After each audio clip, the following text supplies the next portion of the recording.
Salut à tous, Sébastien pour Poker Pro, j'espère que vous allez bien et les gars aujourd'hui, nouvelle vidéo en spin 50 euros. Comme vous avez pu voir dans les vidéos précédentes, on a commencé par la 2 euros, on a été en 5, on a été en 10, la précédente vidéo c'était en 20 euros et aujourd'hui les gars c'est la 50 balles.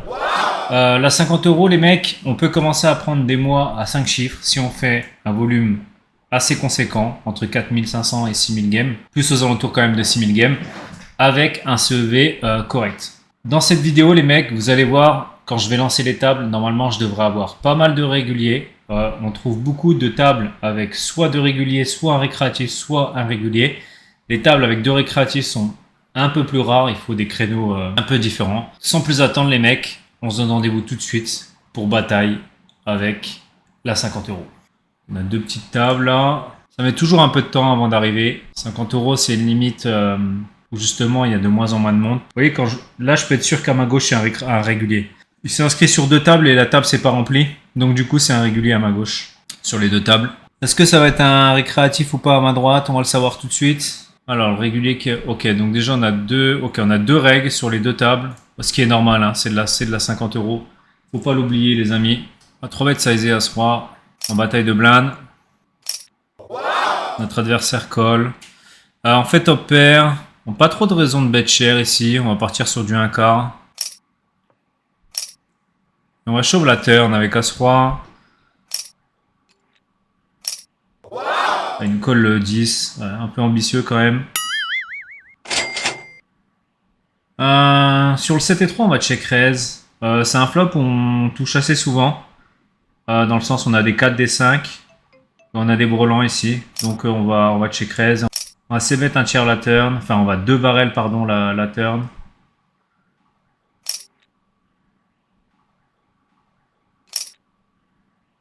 « 7 et 6 qui loop. Il a le droit d'avoir des mains comme As-3, As-2, mais je les bloque. Je vais simplement give up ma main ici, avec 7 et 3. Et malheureusement, je vais abandonner, 7 et 3. 9-10, je vais limp call. Je vais call le 9 et 10. Mettre un 50 avec 9-10. Je vais shove la turn ici sur la doublette du 8. C'est pas la meilleure du paquet. Mais je pense pas qu'il check 2 valets, 2 dames, 2 rois, 2 as. Il va plutôt fast play. 4 dames, on va checker. On va check min raise ici le flop. On va check raise comme des mains comme valet 10, 9, 10. De toute façon, comme je vous ai dit les gars, sur ces limites là, normalement vous devriez avoir que des règles. Hein, la plupart du temps. Vous allez rarement avoir des tables de récréatifs. On va voir qui sont les deux players à droite. On a encore deux réguliers. Des pseudos différents par rapport aux autres. On va show 8 et 5.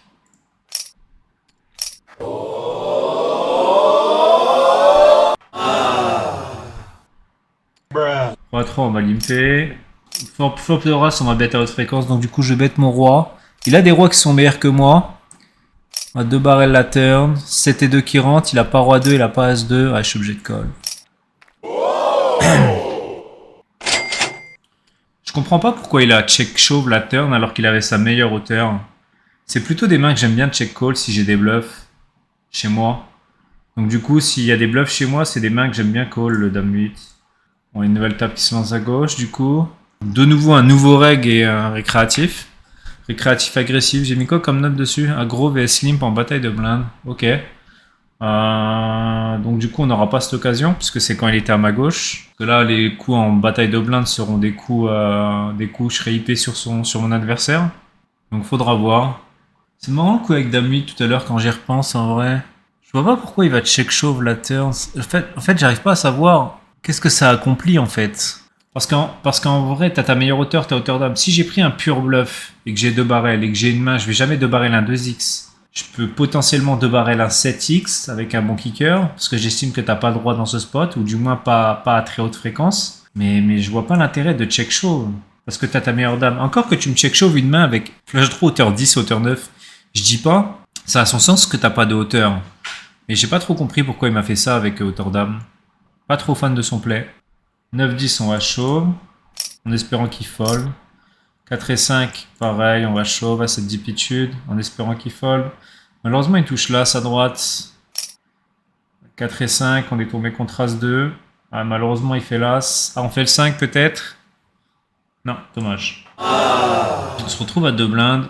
Bon, là, on n'a pas de chance, on tombe contre des ranges de As-X. Ça arrive, hein, de temps en temps, vous allez chauffer des mains à haute fréquence et vous allez trouver des ranges de As-X en face.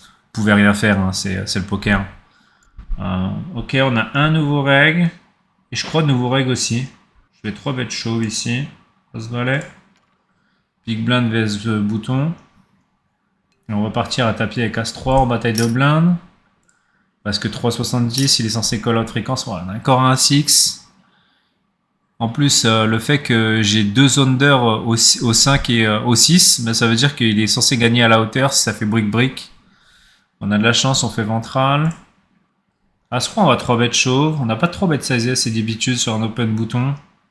Après, je pourrais faire un limp en BVB, ça pourrait être pas mal. Ok, du coup, un 3 bêtes chauve.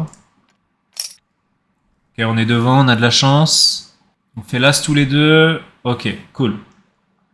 Du coup, on se retrouve en HU contre le reg. 6 et 4, on va bien entendu chauve. Malheureusement, on n'a pas d'auteur et il est censé payer à haute fréquence. Malheureusement, on est tombé contre Val et 4. C'est le genre de game où on peut se retrouver derrière à tout le temps. On s'est retrouvé derrière, il avait tout le temps des As-X et quand on a chauve 6 et 4, il avait Val et 4. Malheureusement, comme je vous ai dit, ça fait partie du poker. On est obligé d'avoir ces rencontres-là. Je vais limper paire de 10 en trap, 6 et 2 foldé. On a encore deux nouveaux regs. On va bien entendu call, paire de 10. Il fait 2 paires. Un 5, un As, un 10. Ouais, dommage. Au lieu de finir la game, on continue le HU. On a le même stack. À 7, je vais limper. Normalement, ça peut être un open fold à 12 deep, mais j'ai l'impression que les mecs sont trop aggro. Je vais plutôt checker le flop ici, sur 9, 4, 6. Malheureusement, je bloque la bluffing range. 7, 8, 7, 5, 7, 3. Plutôt folder ma main. Il y a beaucoup de gens qui collent à ma place. Mais en ayant le 7 dans les mains, je bloque la bluffing range. Plutôt prendre une main comme As-2 à call, qui est bien plus belle. As-Valet, on va call sur de punch over en type. Je joue les trèfles en plus. C'est cool. N'empêche, il y a vraiment beaucoup de règles ici. Allez, As-10, on va essayer de finir notre adversaire. Flush. Allez, paire de 5, on essaie de le finir. On n'arrive toujours pas à le finir. Allez, Valet 9, on paiera tapis. On aura réussi à finir notre adversaire à droite. Et on terminera avec cette petite table à gauche. Ici, j'ai l'impression qu'il a des mains genre qui transforment genre 4-6, 5-6, 7-6. Les seules mains en value, c'est des mains comme genre Dame 5 ou Dame 7. Donc du coup, je vais tout le temps call à la rivière. Ouais, Dame 7. C'est vraiment les seules mains qu'il avait en value ici, Dame 7. Et donc du coup, ça réduisait sa range de value. Donc c'est pour ça que j'ai call à la rivière. Donc voilà les mecs, j'espère que ça vous a plu. Vous avez vu, hein, on a lancé quelques games, c'était vraiment full reg. Ça fait partie de la 50 € et ces mythes là. Si la vidéo vous a plu, je vous invite à lâcher un like, à vous abonner à la chaîne si ce n'est pas déjà fait. Et puis les mecs, je vous donne rendez-vous soit dans la masterclass 100 € ou 10 000 € dans le challenge Poker Pro, ou soit la semaine prochaine en 100 € pour une nouvelle vidéo. Allez, passez une bonne journée ou une bonne soirée. Comme promis, pour tous ceux qui veulent résoudre les expressos, résoudre cette énigme, ce jeu de flambe, on a l'impression.